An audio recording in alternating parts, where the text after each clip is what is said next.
دے دی ہے۔ آپ نے بلا کر پوچھا عمیر کیوں آئے ہو؟ کہ جی وہ قیدی جو آپ کے پاس ہے نا، میرا بھائی بھی ہے، اس کو چھڑانے کے لیے آیا ہوں۔ بات بدل دیا۔ تو آپ نے فرمایا اچھا، رات کے اندھیرے میں کعبۃ اللہ کی جڑ میں حتیم کے حصے میں بیٹھ کر تو اور صفوان ابن امیہ کیا بات کر رہے تھے؟ تو یہ نہیں کہہ رہا تھا میرا قرضہ کوئی دیکھ لے اور میرے بیوی بچوں کی کوئی حفاظت کر لے تو میں جا کے نعوذ باللہ آپ کو قتل کر دوں؟ اللہ اکبر۔ جیسے ہی یہ بات کہی وہ آپ پر گر گئے اور کہہ رہے اشہد ان لا الہ الا اللہ وانک رسول اللہ، کہ میں گواہی دیتا ہوں اللہ کے سوا کوئی معبود نہیں، اور میں اس بات کی گواہی دیتا ہوں کہ آپ ہی اللہ کے رسول ہیں۔ اس لیے کہ تنہائی میں اندھیرے میں ہم دونوں نے بات کی، میں نے اپنے بیوی بچوں کو بھی نہیں بتایا، کسی کو خبر نہیں، یہ بات صرف آپ کو اللہ نے بتائی ہے، اس لیے کہ آپ اللہ کے نبی ہیں۔ دشمن کے ساتھ بھی برتاؤ، دشمن کو بھی اپنے قریب کرنا، مسجد کے ماحول میں لانا۔ گناہ کے ماحول میں لوگ جو پڑھ رہے ہیں نا، وہ یا تو گناہوں کی وجہ سے شدت پر آ کر بڑھ گئے اور یا حالات کی وجہ سے ان گناہوں میں پڑ گئے۔ اگر ہمارے ساتھی تھوڑا ان کو سینے سے لگائیں، پیار محبت ان کو ان کے ماحول میں جا کے دے، یہ وہ گناہوں کا ماحول چھوڑ کے آپ کے ساتھ آ جائے۔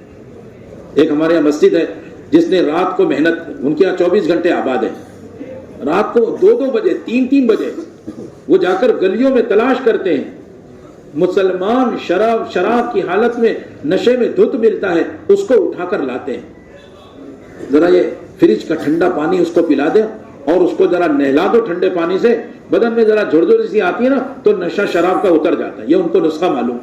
انہوں نے اس کے ساتھ ایسا کیا، پاک کپڑے دیے، وہ اتنا ندامت سے رویا پھوٹ پھوٹ کر گلے لگ کر، اور اس نے طے کیا کہ اب دوبارہ مجھے ایسے اڈے پر نہیں جانا، اور ماشاءاللہ وقت لگانے والا ساتھی بن گیا۔ وہ تو ہمارے درد غم اور ہماری بے چینی اور ہم تلاش کر کر کے لوگوں کو لائیں۔ تب دیکھیے آپ، ہاں جتنا مسلمان ہے اس کا تعلق مسجد سے ہو جائے۔ آج مصلیوں پر بھی محنت نہیں ہو رہی، اور مسلمان تو بڑے بڑے پڑے ہیں جو مسجد کے باہر ہیں، اور ہم مصلیوں کو بھی مسجد کے اعمال سے نہیں جوڑ پا رہے۔ اور وہاں یہ ماحول تھا کہ کوئی آدمی پہلے دن آیا تو آپ اس کو بھی جا کر دعوت دے رہے۔ جتنا ہم انفرادی دعوت دیں گے اور مسجد کے ماحول میں لائیں گے، اتنا ہمارے پاس دین پر چلنے کا ایک ماحول بنتا چلا جائے، جیسے مدینے میں ماحول بنا ہے۔ نیا آدمی ہے اور اس کی تشکیل پوری زندگی کی ہو رہی ہے، چاہے جنگل میں ملے تو زندگی کی تشکیل، چاہے مسجد میں آئے تو زندگی کی تشکیل، جو جہاں ملتا تھا وہاں اس کو دعوت دے کر اس کو تیار کیا جاتا۔ تو جنگل کے اندر آدمی وہ کہہ رہا ہے میں اپنے دیہات جا رہا ہوں، فوراً جا کر دعوت دوں گا، فوراً کام شروع کر دوں گا اور سب کو لے کر آنے کی کوشش کروں گا، اگر آ گئے تو بہت اچھا، اور اگر وہ نہیں مانے تو میں آپ کے ساتھ پوری زندگی اس محنت کے لیے تیار ہوں۔ ایسا حوصلہ، ایسا عزم، ایسے ارادے صحابہ کے وقت، تو پہلے دن سے ان کی ترقی شروع ہو جاتی تھی، اور ایسے سچے لوگ تھے کہ اپنے آپ کو پیش کرنے میں ذرا بھی جھجک نہیں کرتے تھے۔ ہاں پیش کرنا ہے، تقاضا آیا ہے تو بھی تیار ہے۔ چھوٹے چھوٹے بچوں کا یہ ماحول بنا ہوا تھا، تقاضا آیا اللہ کے نبی صلی اللہ علیہ وسلم پر، مسجد نبی میں صحابہ کو جمع کر کے تقاضا دیا، صحابہ نے تقاضا لے کر اپنے گھر پر گئے، اپنے بیوی بچوں کو تقاضا سنایا، مائیں اپنے ننھے ننھے پھول سے پیارے بچوں کو تیار کرتی تھی، وہ ننھے بچے آ کر مسجد میں کھڑے ہو جاتے تھے اور مجمع میں چھپ جاتے تھے، تو لوگ کہتے تھے کیوں چھپ رہے ہو؟ کہ میں بہت چھوٹا ہوں نا، اگر نظر آ گیا تو مجھے واپس کر دیا جائے۔ بچوں میں یہ جذبات، جوان ایسے کہ بالکل شادی کرنے کا موقع اور آپ نے انتظام کر دیا، لو شادی کا سامان خریدو، اب تمہارا نکاح کا انتظام ہوگا۔ اللہ اکبر، بازار گئے اور وہاں آواز لگ گئی اے گھوڑ سواروں، اللہ کے دین کا تقاضا ہے گھوڑے میں سوار ہو جاؤ، تو وہ وہاں سے بازار سے شادی کا سامان خریدنے کے بجائے اللہ کے راستے کا سامان خرید کے اللہ کے راستے میں چلے۔ جوان شادی ہو گئی ہے، پہلی رات ہے، پہلا لوٹا ابھی سر پر ڈالا ہے اور آواز لگ گئی تو اتنا بھی دیر تاخیر کرنا گوارا نہیں سمجھتے تھے کہ نہا لوں، اچھے سے بدن پہنچ لوں، صاف ستھرے کپڑے پہن لوں اور تیاری کر کے نکلوں، اسی حالت میں اللہ کے راستے میں نکلوں۔ اس اللہ کے راستے میں نکلنے کو اتنا ضروری سمجھتے تھے. ماحول ختم ہو جانے کی وجہ سے جاننے والوں کو بھی یہ اشکال ہو رہا ہے کہ بھئی یہ کیسے ضروری ہے. اور وہاں یہ تھا کہ پہلی رات میں بھی جو بیوی کا حق ہے بیوی کے ساتھ رہے, اس بیوی کو چھوڑ کر بغیر غسل کے اللہ کے راستے میں نکل.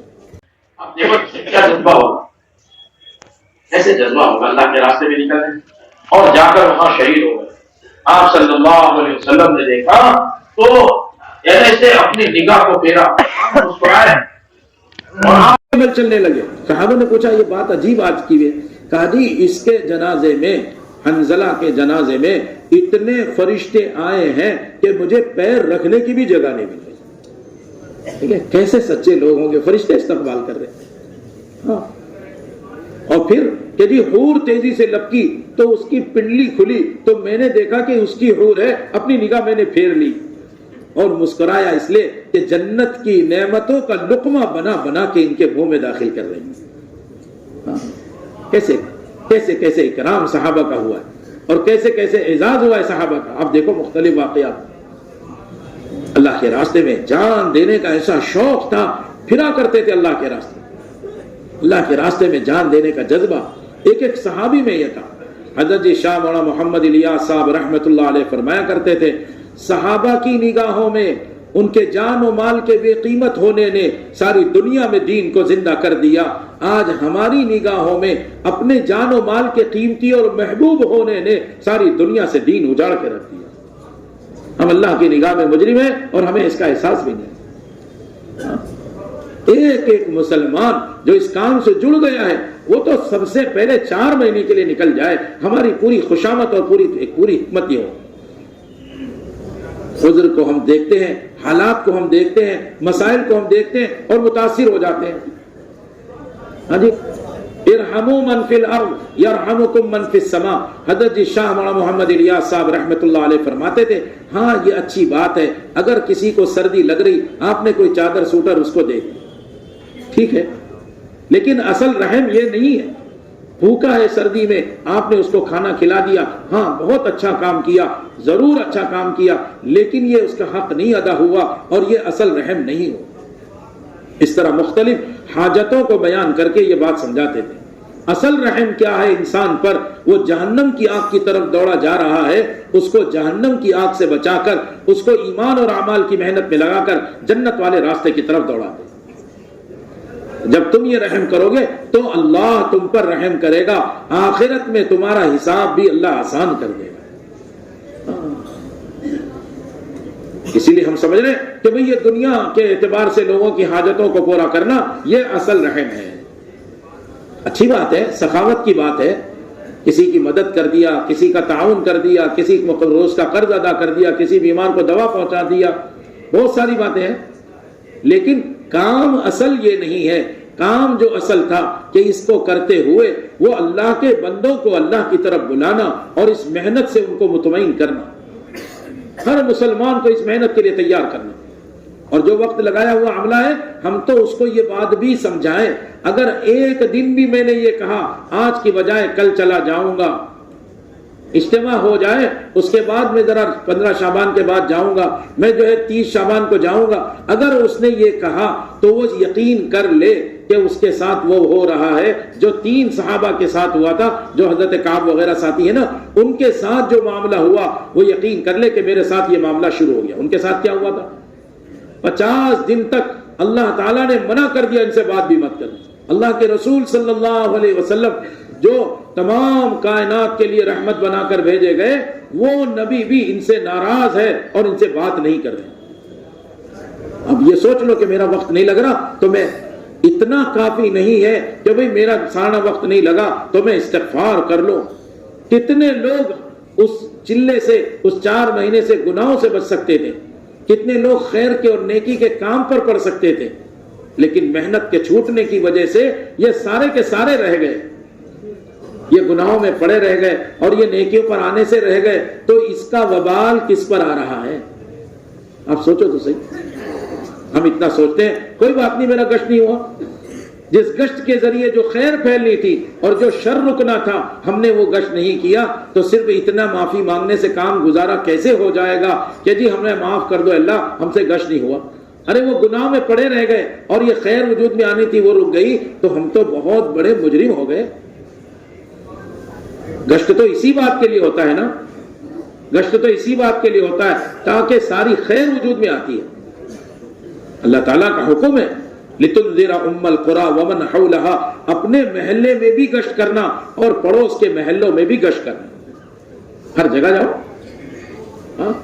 پھر آپ نے اللہ کے نبی صلی اللہ علیہ وسلم نے جب یہ آیت اتری انذر عشیرتک الاقربین کہ اپنے رشتہ داروں کو ڈراؤ، تو آپ نے حضرت علی سے کہا رضی اللہ عنہ، کہتے میں چھوٹا سا تھا، آپ نے فرمایا 14 چھٹاک کھانا بنا لو، گوشت 14 چھٹاک جانتے 700 گرام 50 ملی گرام کا ایک چھٹاک، کہا یہ بنا لو۔ اللہ اکبر، اللہ کے نبی صلی اللہ علیہ وسلم کی بات پر حضرت علی کہتے ہیں مجھے تعجب بھی ہوا، جن کو یہ بلا رہے ہیں ایک ایک آدمی اکھا بکرا کھا جاتا ہے، پورا بکرا اکیلا کھا جائے، یہ 700 گرام میں کیا ہوگا اتنے ساروں؟ اور پورے خاندان کو بلانا ہے، چچاؤں کو بلانا ہے، بھائیوں کو بلانا ہے، پھوپھیوں کو بلانا ہے، بہنوں کو بلانا ہے، اب میں کتنوں کو بلاؤں گا؟ لیکن چونکہ حکم یہی تھا تو 14 چھٹاک کھانا بنایا گوشت اور ایک پیالہ پانی، کہا وہ پیالہ پانی دیکھ کر یہ لگ رہا تھا یہ تو ایک ہی آدمی پی جائے گا تو باقی کیسے پئیں گے؟ لیکن اللہ کے نبی صلی اللہ علیہ وسلم کا حکم ہے، میں نے پورا کیا، اور جب کھانا بن گیا سب کو بلایا، آپ نے فرمایا کھاؤ، ذرا اچھے سے کھاؤ، آپ ترغیب دیتے تھے پیٹ بھر کے کھاؤ۔ اب وہ لوگ کھا رہے ہیں، سارے جتنے رشتہ دار آپ کے آئے تھے سب نے پیٹ بھر کے کھا لیا، پھر آپ نے پیالہ دیا پانی کا، لو بھائی سب پیو، سب نے پیالہ پانی بھر کے، پیالہ جو تھا پیٹ بھر کے پی لیا۔ اب اس کے بعد حضرت علی کہتے ہیں میں دیکھ رہا تھا کھانے پر ایسا لگ رہا تھا جیسے کسی نے انگلی بھی نہ لگائی، وہ پیٹ بھر کے کیا کھایا، اور پھر پانی ایسا لگ رہا تھا جیسے اس میں سے ایک قطرہ پانی کم نہ ہوا ہو، وہ پیالہ اسی طرح بھرا ہوا تھا۔ تو آپ نے فرمایا دیکھا تم نے میرا معجزہ، اللہ نے میری کیسی مدد کی برکت کے ذریعے۔ تو ان میں سے کوئی آدمی تھا غالباً ابو لہب، اس نے کہہ دیا چپکے سے ارے آج کے دن تمہارا جادو ہم نے دیکھ لیا، نعوذ باللہ۔ دیکھ رہے ہیں، آپ نے فرمایا اچھا مجھے اللہ نے ایک کام دیا ہے، میں وہ کام کرنا چاہتا ہوں، کون تیار ہے میرے ساتھ؟ حضرت علی کہتے ہیں سب بڑے بڑے تو خاموش تھے، جب میں نے دیکھا کوئی نہیں بول رہا تو میں چھوٹا تھا، میں کھڑا ہو گیا۔ آپ نے فرمایا بیٹھ جاؤ علی۔ دوبارہ یہی بات ہوئی، پھر میں کھڑا ہوا، دوبارہ یہ بات ہوئی، کوئی نہیں بولا، تو آپ نے میرے ہاتھ پر ہاتھ مارا اور کہا علی میں اور تو مل کر انشاءاللہ اس کام کو کریں گے۔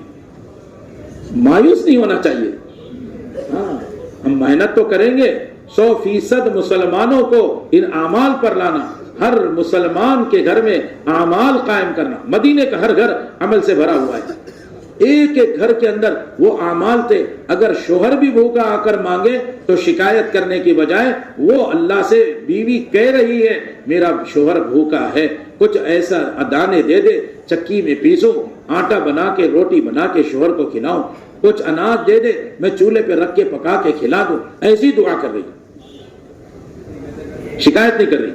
جب گھر والوں کا مزاج اور تعلق اعمال کے راستے سے اللہ سے ہو جائے گا تو پھر ہمارے گھر کے لوگ ہمارے معاون بنیں گے، ہمارے گھر کے لوگ ہمارے معاون بنیں گے، شکوہ شکایت نہیں کریں گے۔ اور انہوں نے وہ صحابی بھوک کی وجہ سے بے چین باہر نکلے کہ اتنی دیر میں کچھ انتظام ہو، پھر گھر کو آئے تو دیکھا تو چکی چل رہی ہے، آٹا نکل رہا، روٹی تیار، اور ادھر تنور میں بھنی بھنی چاپ تیار ہے، خوشبو اٹھ رہی ہے۔ اب انسان کا مزاج ہے کہ بھئی چکی کیسے چل رہی ہے تو دیکھیں گے، فوراً حضور پاک صلی اللہ علیہ وسلم کی خدمت میں آئے، کارگزاری سنائی۔ ایک آدمی کی بھی کارگزاری آپ اہتمام سے سنتے تھے۔ آپ نے جو ہے کہا، فوراً ہی سوال قائم کیا، تم نے چکی کا پتھر تو نہیں اٹھایا جو پاٹ ہوتا ہے اوپر والا؟ انہوں نے کہا جی وہ تو میں یہی دیکھنے کے لیے اٹھا لیا کہ دانے تو ہم نے ڈالے نہیں اور آٹا نکل کہاں سے رہا ہے۔ اللہ اکبر۔ آپ نے فرمایا جب تک تمہاری موت نہ ہوتی یا میں جب تک زندہ رہتا، بلکہ قیامت تک اللہ چکی چلاتے رہتے، آٹا نکلتا رہتا۔ ہاں اللہ کی قدرت۔ اب آپ سوچو گے چکی تو چلی نہیں، یہ بات تو کہہ رہے ہیں کیوں بھائی؟ اتنا بڑا سورج پوری دنیا میں 24,000 کلومیٹر کا ریڈیس اس کو گھوم کر پورا کرتا ہے، اس کو اللہ چلا رہے ہیں، تو کیوں بھائی چکی نہیں چلا سکتے؟ اللہ تو بڑی قدرت والا ہے، زمین سے اناج نکال رہے ہیں، زمین کھود کر دیکھو اناج ہے نہیں۔ حضرت مولانا یوسف صاحب رحمۃ اللہ علیہ فرمایا کرتے تھے جہاں جہاں سے نکلتا ہوا نظر آ رہا ہے انسان اپنی محنت کی طاقت وہاں لگا رہا ہے۔ حالانکہ صحابہ نے اللہ کے خزانے سے نکلتا ہوا دیکھنا سیکھ لیا تھا، تو پھر پورے ایمان کی اور اعمال کی طاقت اللہ کے خزانے سے لینے پر لگا دی۔ ہم کس پہ لگا رہے ہیں؟ دکان پر، تجارت پر، کھیتی باڑی پر، زمین سے غلہ نظر آ رہا ہے، کسان زمین پر محنت کر رہا ہے، سردی گرمی دھوپ بارش کچھ نہیں دیکھتا، ہر آدمی کا یہ مزاج۔ یہ ایمان اور اعمال کی محنت کے راستے سے اللہ تعالیٰ برکت کے دہانے کھول دیتے ہیں، دہانے دروازوں کو کہتے ہیں۔ وَلَوْ أَنَّ أَهْلَ الْقُرَىٰ آمَنُوا وَاتَّقَوْا لَفَتَحْنَا عَلَيْهِمْ بَرَكَاتٍ مِّنَ السَّمَاءِ وَالْأَرْضِ، زمین اور آسمان سے برکتوں کے دروازے اللہ کھول دیں گے اگر ایمان اور اعمال کی محنت میں بندے لگ جائیں۔ حضرت مغیرہ ابن شعبہ رضی اللہ عنہ رستم کے دربار میں گئے اور وہاں جا کر اس نے پوچھا کیوں آئے ہو؟ تو کہنے لگے یہ جو جتنا تمہاری سلطنت ہے، محلات ہیں، باغات ہیں، سونا چاندی اور خزانہ ہے، وہ سب ہمارا ہے، ہم لینے کے لیے آئے ہیں۔ تو وہ پریشان ہو گیا یہ تمہارا کیسے ہو گیا؟ اتنے دن سے تو ہم نے محنت سے اس کو جمع کیا۔ تو کہا جی ہمارے نبی نے خبر دی ہے۔ کہا آپ کے نبی کو کیسے پتا چلا؟ کہ ہمارے نبی حضرت محمد صلی اللہ علیہ وسلم پر اللہ نے قرآن اتارا ہے اور قرآن میں یہ بات خبر اللہ نے دی ہے۔ کیا فرمایا؟ وعد اللہ الذین آمنوا منکم وعملوا الصالحات لیستخلفنہم فی الارض، کہ اللہ تعالیٰ کا وعدہ ہے جو ایمان اور اعمال کی صحیح محنت میں لگ جائیں گے اللہ تعالیٰ زمین میں ان کو خلافت عطا فرمائیں گے انشاءاللہ۔ اللہ دے گی خلافت، اللہ کی قدرت ہے۔ تو گھبرا کے وہ بادشاہ، صحابہ بادشاہ اور وزراء سے ایسی بات کرتے تھے جیسے نوکر اور غلام سے بات کر رہے ہو، کوئی تاثر نہیں دل میں ہوتا تھا۔ تاثر کیوں نہیں تھا؟ دعوت دینے سے یہ تاثر نکلتا ہے۔ اور دو خوبیاں صحابہ کے اندر تھی، ایک تو دل میں کسی چیز کی لالچ نہیں تھی، اور دوسرے کسی پر تکلیف کے باوجود بھی انتقام کا جذبہ نہیں تھا۔ یہ دو فقدان ہیں ہمارے اندر۔ میری بات سننا، دوبارہ میں عرض کر دوں، دو چیز صحابہ کے اندر بڑی باکمال تھی، بہت ساری تھی جس کے ذریعے اللہ نے ان سے کام لیا۔ ایک تو کسی چیز کا لالچ نہیں تھا، یہ بات جو کہہ رہے تھے کہ ہم سارا سب کچھ ہمارا ہے ہم لینے آئے، یہ اس کو سبق سکھانے کے لیے بتانا تھا، نہ کہ مال مانگنا تھا۔ سمجھے بات؟ تو گھبرا کے اس نے کہا کہ جی ایسا اسلام تو بہت اچھا مذہب ہے، اگر ہم قبول کر لیں تو دشمن بھی اسلام کی تعریف کر رہا ہے۔ پیش کرنے کا انداز، اگر ہم ایسے اسلام قبول کر لیں تو کہا ایسا اسلام قبول کر لو گے تو سارا سب کچھ تمہارا ہے، ملک و مال، بنگلہ اور یہ محل اور یہ باغات اور سارے خزانے سب آپ کا ہے، ہم چھوڑ کے چلے جائیں گے، آگے جا کے کام کریں گے۔ کہ یہ بھی بہت اچھی بات ہے۔ دیکھیں پھر اس نے پیترا بدلا اور کہنے لگا اگر ہم اسلام قبول نہ کریں تو کہا جی پھر ہم یہاں رہیں گے، تمہارے مالداروں سے مال لے کر تمہارے غریبوں کو دیں گے۔ کہا یہ بھی بہت اچھی بات ہے۔ آپ دیکھ لو، یعنی مال ہمیں نہیں چاہیے، نہ مال کی کوئی لالچ، نہ عہدہ، ذمہ داری سے کام کرنے کا جذبہ ہوتا تھا، ذمہ دار بننے کا جذبہ نہیں ہوتا تھا۔ ذمہ دار بننے کا شوق نہیں ہوتا تھا، بلکہ ذمہ داری سے کام کرنے کا جذبہ ہوتا تھا، اور اپنے ذمہ دار کے تابع ہو کر کرنے کا جذبہ ہوتا تھا۔ اور آپس کی اجتماعیت ایسی تھی۔ حضرت مغیرہ ابن شعبہ نے اگلے دن بات کی رستم سے، تو رستم نے کہا ہمیں کچھ موقع دو۔ کہا 1 دن کا دیں گے۔ کہا اور موقع دو۔ کہا 2 دن کا دیں گے۔ کہا جی اس میں کچھ نہیں ہوگا، ہمارے بہت وزراء ہیں، ہمیں سارے مشورہ کرنا ہے۔ تو کہا 3 دن کے لیے ہمارے نبی نے کہا ہے، اس سے زیادہ ہم موقع نہیں دیں گے۔ پھر کیا ہوگا؟ کہا میدان میں تمہارا انتظار ہے، پھر اللہ اپنی قدرت سے تمہیں بتائیں گے ہم کیا بات لے کر آئیں۔ آپ سمجھ رہے ہیں اللہ کی طاقت کو، اس کام کی طاقت کو؟ مسلمان تو مسلمان ہے، ہم کام کرنے والوں کو بھی ابھی پورا یقین نہیں آیا، ایسا طاقتور کام۔ تو اس نے پوچھا کیا تم امیر ہو؟ کیا جی نہیں میں امیر تو نہیں ہوں، لیکن پوری جماعت اور امیر ایک ہی بات پر ہوتی ہے، ایک ساتھی بھی ایک بات کہے گا تو سب مل کر وہی کہتے ہیں۔ یہ وحدت کلمہ، وحدت فکر، آپس کی اجتماعیت کا بڑا سبب ہوتا ہے۔ صحابہ آپس میں مجتمع تھے، صحابہ آپس میں مجتمع، پوری مسجد کی جماعت، پورے ماہانہ جوڑ کے حلقے کے ساتھی، پورے شہر کے ساتھی، پورے ضلع کے ساتھی، پورے صوبے کے ساتھی، پورے ملک کے جو جہاں کا حملہ ہوتا تھا وہ سب مل کر کام کرتا تھا تو اللہ کی مدد ان کے ساتھ ہوتی اور دشمنوں کے دل پر ان کا رعب پڑتا تھا۔ مغیرہ ابن شعبہ بھی چلے گئے، ربیع ابن عامر بھی چلے گئے، وزراء آ کر کہنے لگے تم دیکھ نہیں رہے ہو پیٹ کمر کو لگا ہے، بدن پہ کپڑے کیسے ہیں پرانے میلے، اور کھچر پہ سوار ہو کر آئے ہیں اور تم اس سے ڈر گئے۔ بادشاہ کو کہنے لگے وزیر رستم سے، رستم کہنے لگا تم سب کے سب نکمے ہو، بالکل بے عقل، تمہیں پتہ نہیں، تم نے ان کے کھانے کو دیکھا، تم نے ان کے لباس کو دیکھا، تم نے ان کی سواری کو دیکھا، ارے یہ عرب ہے، تم نے اس کی بات کو نہیں دیکھا۔ جب یہ مجھ سے بات کر رہا تھا مجھے ایسا یقین ہو رہا تھا کہ میرے کرسی کے نیچے کی زمین اس کے قبضے میں آ گئی۔ بات میں رعب ہوتا تھا، کیوں کہ سنتوں کے پابند، اعمال کے پابند، جی جو بات بتائی جاتی تھی اس پر جمتے تھے، چاہے کتنے ہی دور جماعت جائے مرکز سے، لیکن وہ پابند نظر آتی تھی۔ چاہے کسی علاقے میں کام کر رہے ہیں وہ پابند نظر آتے تھے، مجتمع بھی ہوتے تھے اور جو ہے منشرہ بھی ہوتے تھے اور کام کو پوری یکسوئی سے کرتے تھے۔ اللہ دشمنوں پر رعب ڈال دیتا، کام کا رخ یہ تھا۔ اسی کے لیے تقاضے ہمارے حضرت جو فرما رہے نا وہ یہ نہیں ہے کہ حلقے والے یا شہر دلی والے یا بڑے بڑے حلقے، نہ اس سے جماعت نہیں، بلکہ مسجد سے جماعت، بلکہ حضرت نے فرمایا خاندان کی جماعت چاہیے مستورات کی جو ملکوں میں جائے۔ اللہ کے فضل سے بعض شہروں نے اور بعض صوبوں نے اپنے یہاں سے خاندان کی جماعت بنا کر پیش کر دی۔ اپنے دلی سے بھی ایک جماعت گئی تھی، قطر میں جب یہ بات کہی جا رہی تھی تو مسجد کے ساتھیوں نے کہا کہ جی ہماری ہی مسجد میں وہ جماعت آئی تھی دلی والی، خاندان کی جماعت۔ تو اب تو خاندان کی جماعت چاہیے۔ ابھی عملہ ہمارا یہ ارادہ کر رہا ہے کہ بھئی 3 ساتھیوں کی وصولیابی ہوئی ہے، چلو ایک جماعت کا ارادہ کر لو۔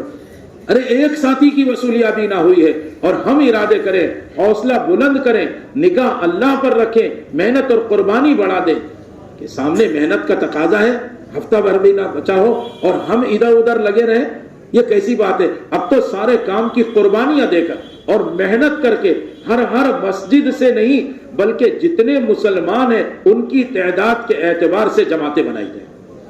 اگر ہمارے محلے میں 100 آدمی ہے، 10 آدمی کی جماعت بن رہی ہو تو 10 جماعت بن جانا چاہیے۔ حوصلے تو بلند کرے، ہمت عزائم تو بلند کرے، پھر دیکھو آپ اللہ کی مدد کیسے آئے گی۔ جماعتیں تھک رہی اور مسجد کی جماعت مسجد میں بستر ڈال کر جماعتوں کا ساتھ دے رہی اور اپنے عملے کو وصول کر رہی اور رات کو محنت کر کے اللہ کے بندوں کی خوشامد کر رہی، اور جہاں جہاں جو ملتے ہوں، گھر میں مل رہے، کھیل کے میدان میں، گناہوں کے اڈے پر، تشکیل والا ساتھی فلاں علاقے میں، فلاں مسجد میں، فلاں دکان میں، ہم وہاں جا کر وصول کریں اور پھر ان کو مسجد کے ماحول میں لا کر تیار کریں۔ اگر عزم ہمارا ہو گیا اور سچا ارادہ لے کر ہم محنت کے لیے اٹھ گئے تو پھر اللہ ہمارے اجتماع کو عالم کے تقاضے پورا کرنے کا ذریعہ بنا دے گا۔ ابھی تو ہم سوچ رہے ہیں کہ وہ ہندوستان کے کچھ صوبوں کے تقاضے ملے، وہاں جماعت چلی جائے۔ نیتیں بھی محدود ہیں، ارادے بھی کمزور ہیں۔ اگر حوصلے صحابہ کی طرح بلند کر لو تو اللہ کی ذات سے قوی امید ہے ہماری ہر مسجد کئی جماعتیں دے سکتی ہے۔ ایک مرتبہ ممبئی شہر میں اجتماع ہوا، ایک مسجد نے 36 جماعتیں دی۔ تو ذمہ داروں نے پوچھا کتنے لوگ ہیں، تو وہاں غالباً 3000 لوگ تھے، تو 36 جماعت میں کتنے لوگ نکلے ہوں گے؟ کیوں بھائی 350 400 لوگ نکلے ہوں گے، 500 لوگ۔ تو عزم ارادہ کرو حوصلے کے ساتھ، سب سے پہلے تو اپنی ذات کو پیش کرو کہ جی ہم نقد تیار ہیں اللہ کے راستے میں جانے کے لیے، کھلے خرچوں کے لیے اور 4 مہینے کے لیے اور ہر سال 4 مہینے کے لیے۔ ایسا عملہ کھڑے ہو جائے، پھر مسجدوں سے بھی لکھا دینا، ہم اپنی مسجدوں سے بھی جماعت دیں گے۔ ذرا کھڑے ہو کر حوصلے کے ساتھ بولو کون تیار ہے؟ کوشش تو سب کریں گے نا، بس اسی کو کھڑے ہو کر کہو کہ ہم اللہ کے راستے میں نکلیں گے، اللہ سے مانگیں گے۔ کھڑے ہو ماشاءاللہ 5 مہینے کے لیے، 4 مہینے کے لیے کھڑے رہو، بولتے رہو، کھڑے رہو اور بولتے رہو، ساتھی چلنا پھرے فرماتے رہو۔ ماشاءاللہ کہاں سے؟ کون سی جگہ؟ عیدگاہ سے۔ ماشاءاللہ اللہ قبول فرمائے۔ اور فرماؤ کہاں سے؟ قریجی سے۔ اور فرما بھائی ماشاءاللہ جی، کہاں سے؟ عیدگاہ سے، 5 مہینے کے لیے ماشاءاللہ اللہ قبول۔ اور فرما بھائی بیٹھ رہے ہیں جامع ساتھی اور اوپر بھی ساتھی تھے، تشکیل کریں، ایک دوسرے سے تشکیل کرو، مدد کریں، کھڑے ہو جامع